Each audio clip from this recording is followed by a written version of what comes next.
welcome back. This is me, Monica Sharma, and welcome to MS Bio Academy. And today we are going to talk about the permissive and the non-permissive phase. And these are the terms which we are going to use in case of a DNA replication termination in E. coli or in the bacteria. Right. So this year we are going to talk about in this particular video. We are also going to discuss that how this DNA replication termination in case of a E. coli or a bacteria take place. So let's start it.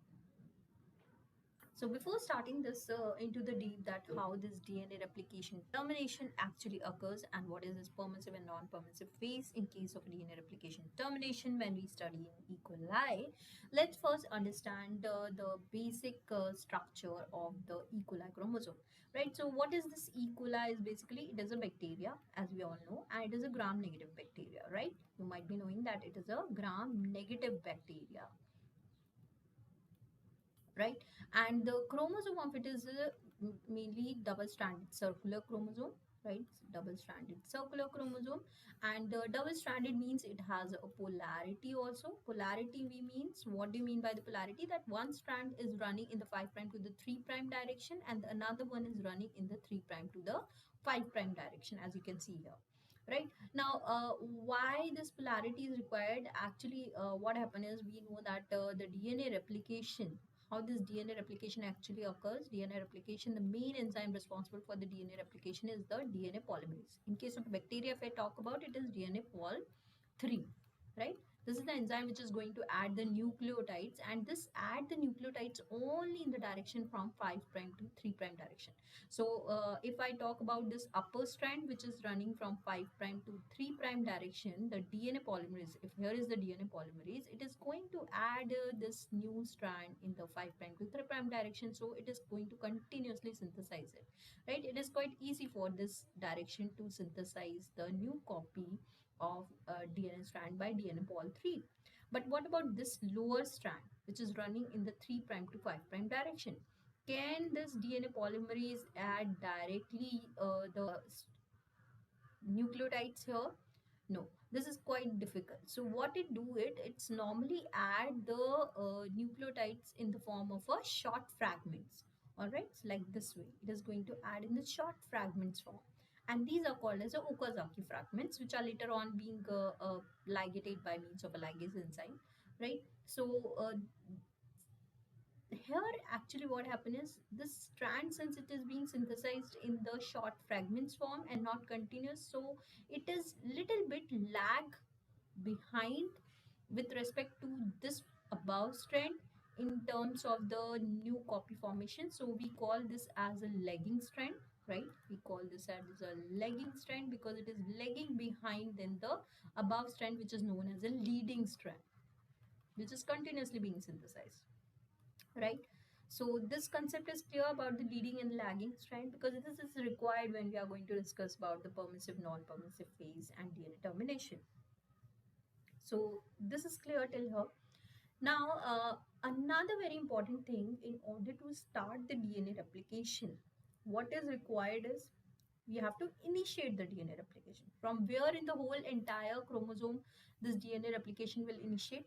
This will initiate at a one particular origin of replication. So let's suppose this is that origin of replication. I call it ORIC. That is the origin of replication, from where the replication machinery are going to recognize this particular region, okay, and they are going to initiate the replication process, right? So this is that origin of replication. Now start occur, DNA replication started, it will elongate, okay, it will form a new copy. Now it needs to be end, right? We need to stop this DNA replication also, so there must be some termination region should also be there. Since there is a ODC is there for starting, there should be some region is there for ending this process also, okay? Otherwise there will be an over replication will keep on going on, okay, which is not required.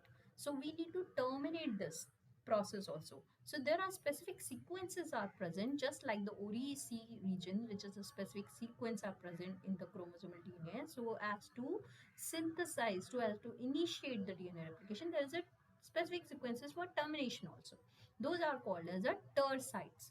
Okay, so there are total some 10 ter sites are present in the bacterial chromosomes from ranging from A to J. Okay, so we can name ter A, ter B, ter C, ter D, ter E, like that. So these black spot arrows which you can see, these are the ter sites only. All right, and one more important thing, that in case of a bacteria, the ter sites are normally present just exactly opposite to the orici. Okay, so it's like this way, it is present opposite to the orici, just 100 base pair away from it. So if I name them, so this will be your ter J, then this will be your ter G, F, B, C, A, D, E, I, and this will be your H. All right. Now, this is there. Okay, fine, correct. Now, who is going to recognize these ter sites? There should be some specific protein should be there which is going to recognize these ter sites. Obviously, directly it cannot just reaching to the ter sites. This doesn't give a signal to the DNA polymerase that stop adding the nucleotides now, right? It will not give any signal to it. There should be some protein should be there which will let these replicative machinery like the DNA polymerase, the helicase enzyme, everyone to just give the signal that now please stop here, you don't have to go, move application to proceed, right? So there is this protein which is going to recognize this ter site which is known as a TUS protein. All right, these TUS protein, what they do, it can recognize any of these ter sites and it is going to bind there. Okay, so let's suppose it is going to bind here at the ter A site. So this is your TUS protein which will bind. So it will form a kind of a complex which is known as a TUS ter complex. Okay, TUS ter complex. Now this TUS ter complex act as a lock. Okay, it act as a lock for the, for whom, for replicative machinery or replisome. For replicative machinery it act as a lock, and it will not allow this replicative machinery. For what is this replicative machinery is, this is nothing but the DNA polymerase, your helicase enzymes, right? Primase, all these things, they will be blocked here, that now they will not be allowed to proceed further to carry out the DNA replication. So that means the termination of the replication will occur. So that is how it actually takes place. Now this is the simple basic concepts which I explained you here, that once the replicative machinery will reach the TUS-TER complex, it will be blocked. Okay, so that replication fork will be arrested here and it will not move further. So termination will occur. Okay, now one more important thing, we know that I have told you that it is a circular double-stranded DNA. So this is not just single, but this is a circular one. So what do you mean by circular? There is a polarity, means one is running in the 5' direction, another in the 3'. And I told you DNA polymerase can only add the nucleotide in the 5' to 3' direction. That means one of them is going, the replication fork is going in this direction, one is going in this direction, right? So they finally meet up here in the ter site. Okay, somewhere here, and then the termination occurs. But there is a one more important thing here. Now we know that the leading strand, it synthesizes continuously, so that means it is going to reach the ter site very quickly. But what about the lagging strand? It will take some time, right? Because it is synthesizing in the form of Okazaki fragments, so it will take some time. That's why the name is lagging, right? It is lagging behind, so it will take some time. So if this leading strand will terminate first and the lagging strand will not terminate, so what will happen? There will be some kind of a irregularity or error in case of a DNA termination, right? The complete copy of the second strand will not take place. So there is a mechanism for this, that it does not occur, there is no such error happens. So what is that mechanism? Now that we are going to discuss it in terms of the permissive and non-permissive phase of the DNA termination replication, right? So let's talk about that now. Now, before talking about that, one more thing I forget to mention, that I would like to give you a little bit of knowledge regarding this ORIC region. So what is this ORIC? You can just note it down few points on this. ODC is basically origin of replication, as I've told you, from where the replication will start in case of a bacteria. And this is generally of 245 base pair in length, and normally it contains a 380 rich region. Okay, 380 rich repeats are present. Now, why only 80 rich repeats are present? Why not GC rich repeats are present? So you know that GC has a triple bonds in between them, and 80 has just two double bonds are between them, and it is easier to break the double bonds rather than the triple bond, right? And why we need to break this double bond? Because we need to separate our double stranded DNA, so that the fork, this replication fork, in order to form this replication fork, we need to separate, we need to break this hydrogen bonds, right? Now, helicase do this thing, right? In case of bacteria, the helicase enzyme is the DNA B. This is going to break these hydrogen bonds, and it is easier to break the 80 rich region. So this origin of replication is really required, so that this 80 rich region, these bonds between the A and T will be broken down easily, and the replication can easily start. Okay, now this is one of the reason for this. So there are 380 rich repeats are present, and each of them are of some 13 base pair in length. And the name, if I tell you what is the name of these three repeats, it is named as L, M, and R, which stands for left region, middle, and the right.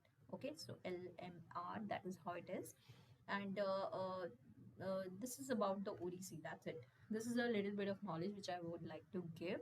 Also, one more important knowledge regarding the Pol 3 enzyme. Also, I would like to give that Pol 3 enzyme has a different subunits are there. If you know, there is an alpha subunit is there, epsilon subunit is there, theta subunit is there. This is the very important. Alpha subunit is basically your catalytic subunit. So mostly this question comes that which is the catalytic subunit of the Pol 3 enzyme. So you should know that alpha is the catalytic subunit. Epsilon is your proofreading subunit. Proofreading, okay. Proofreading exonuclear subunit is basically it is there. And for theta, it is the function is unclear, but it is mostly being considered that they moderately stimulate the exonucleus activity of a epsilon. So that is how it is, right? Now let's talk about what I was telling you, that what is permissive and non-permissive and how actually it happens. Okay, so this is a particular diagram where it is being shown that how this TUS and TER complex will be formed. Okay, so let's talk about that now. So there is an important model has been given, or you can say important models has been given, which is called as a mousetrap model. Okay, according to the mousetrap model, what they have said that once the TUS and the TER, write it down here. This is according to the mousetrap model of DNA replication termination in E. coli. Okay, it is according to the mousetrap model. It says that end of the DNA replication or termination of a DNA replication occurs when the replisome helicase DNA B on the leading strand will collide with a protein called the TUS protein. Okay, and TUS protein, we know it is going to recognize which site is going to recognize the TER site. So let's put these are the TER sites which is being recognized with this TUS protein, which is representative boundary on yellow and green, right? So this is being formed. So this forms the TUS TER complex. Okay, so this is the TUS TER complex which is being formed. You can see here there is a one kind of a pocket is there. What is this pocket is? This is a pocket for the cytosine 6 residue. Cytosine 6 residue pocket is there, which is going to bind the cytosine. Okay, I'm going to tell you what it is exactly. Okay, so this is actually act as a trap. Okay, this cytosine 6, when it is going to bind at this pocket of TUS protein, it is act as a trap. Trap for whom? Trap for this replicative machinery, that is DNA polymerase and helicase, that they are not allowed to go ahead now in the replication, to continue the replication. They are going to just block here. They will not permit these replicative machinery to move ahead. So this is called as a non-permissive phase. Non-permissive phase in DNA replication termination, right? Non-permissive and permissive means which is going to allow, which is going to permit the replicative machinery to move ahead and carry on the replication process. Okay, and non-permissive phase is that end which will not allow the replicative machinery to move ahead. Now, what happen is, I told you that in case of a leading strand, it is going to synthesize continuously. It is going to synthesize very fast as compared to the lagging strand. Lagging will be little bit behind. Now, in order for both of them to be terminated at the same time, what we need to do, we need to halt this leading strand first, okay, for some time, till the time this lagging strand will reach to this point of the Terster complex, okay, right? That is how it should be. Now, this can only occur when this leading strand, when it is coming, okay, leading strand which is synthesizing here, okay, so this is your 5 prime to the 3 prime end, right? So this helicase is moving like in this direction, and this your DNA polymerase is moving in this direction. Now, helicase is unwinding this DNA double stranded. The moment it unwinds this G6, okay, residue and the cytosine residue, this was a pair, right? G always pairs, guanine always pairs with the cytosine. So this when unpairs, what happened? The C cytosine is now exposed. Now what it do is it normally flips out, okay, it flips from your double strand, and it flips, and it will, like, if it is flipped here, just imagine if it is flipped, what it will do, it is going to bind to a pocket is present, cytosine pocket is present in the TUS protein. It is going to bind in this and will form a tight complex. So now what will happen, this TUS and the TER proteins will be tightly bound, okay, because additional this bond will be formed with the cytosine 6 residue of the double stranded DNA. So now more tighter affinity is there. So when the helicase will move forward, it is unable to cross this uh, portion. Okay, it is unable to dissociate this TUS protein from this region, and hence it will not be able to move ahead to unpair the or unzip the DNA strand. So the replicative machinery will be halt at this particular position only, right? And it will be halt until till what time, it will going to be arrest until the replicative machinery is made and lagging strand reaches at this particular point, okay, till the lagging strand replicative machinery will be reached at this point, it will be halt here. Now in case of a replicative machinery, so this particular, since it is blocking this particular, it is not permitting the replicative machinery to move forward, it is called as a non-permissive phase. Now there is another phase which is moving for the lagging strand. Okay, so if I draw it like this way, so helicase enzyme is this, so it is moving in this side, and this is your TUS protein is there, let's suppose, okay, TUS-TER. This is the TUS side, and this is your TUS protein which will form the TUS-TER complex. Now when the helicase enzyme is moving here, so it is going to unzip each and every strand, right? Now the moment it touches this region, it is going to dissociate, because here now the affinity of the TUS protein to the TUS site is quite low. So the moment helicase will come, it will displace, it will dissociate this TUS protein. So now the TUS protein will be gone. Okay, so TUS protein will be moved out from here, and helicase will keep on unzipping this area, right? So it will keep on unzipping it, and hence the replicative machinery also, the DNA polymerase and everybody will move ahead and will keep on synthesizing the DNA replication. So that means here the replicative machineries keep on moving, it is synthesizing the DNA replication, new copy of the DNA is being synthesized here. So this is called as a permissive end, because it is permitting the replicative machinery to move ahead. Okay, why this permissive phase is required? Because it is synthesizing the lagging strand, and the moment it reaches the TUS-TER complex where this thing is blocked, non-permissive end, because imagine this is a circular one, right? So anyways it is going to meet somewhere at one point, right? The moment it reaches there the complete termination will occur then. So that is how, now exactly how this happened, this is still not clear, but yes, this is how the proposed model of the mousetrap model which is being proposed, that in the non-permissive event it is blocked because of the flipping of the C6 residue and it is going to bound at the cytosine pocket in the TUS protein and form a very tight complex that helicase protein is not able to dissociate this TUS protein, and hence it is blocked here. Replicative machinery is blocked here. It is not allowed to permit to carry out the further replication process. While in the another one, in the another phase where the permissive phase, where the lagging strand is synthesizing, it will keep on dissociating this TUS protein from the TUS side until and unless the complete lagging strand is being synthesized. So this is regarding the permissive, non-permissive, and how the DNA replication termination take place in case of a E. coli. I hope this is understood to you.